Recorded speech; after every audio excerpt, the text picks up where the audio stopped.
Hello everyone, today we're going to be doing question 5 from quiz 1.3. So the question is convert 9xy equals 1 into a polar equation. And so this is how we start off the problem. I'm going to erase my previous work here. First, we have to remember that x equals r cosine of theta and y equals r sine of theta.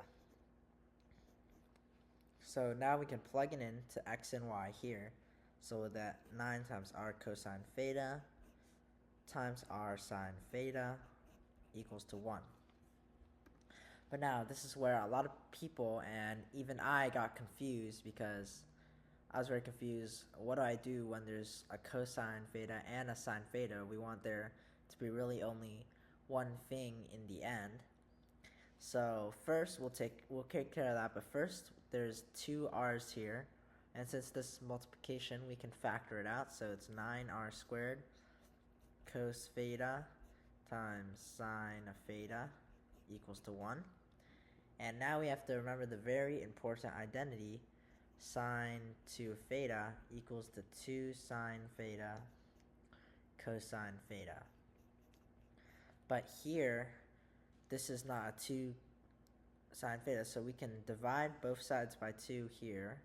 So we get sine beta cosine beta equals 1/2 sine 2 of beta. And now using that, we can plug in here and we'll get 9r squared times 1/2 sine 2 of theta equal to 1. And now after that, we can multiply this out. So 9/2 times r squared times sine 2 of theta equals 1. And then now we're going to make r by itself, so we'll move everything to one side. So we'll do 1. First we'll divide both sides by 9/2. So we'll get r squared sine 2 of beta equals 2/9. Then we'll divide by sine 2 of theta, so r squared equals 2/9 sine 2 of theta. And then now we'll root both sides, and we get r equals root of 2/9 sine 2 of theta. And that is the answer. Now to finish off the video, this is where I made a mistake when doing this problem. So originally, I first wanted to separate x and y, so I did 9 equals 1/xy. And I did this before substituting in, so after I substitute in, it was 1/r sine beta times r cosine beta.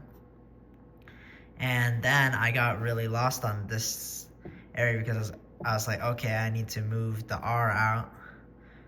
And so I did so this is the mistake I made, and what I would do next time is I would always substitute first and don't move things to the bottom, because this really confused me after I did this and I was stuck. I didn't know how to move on with the problem. And yeah, so one thing I would definitely say is to substitute first before you get on with the problem.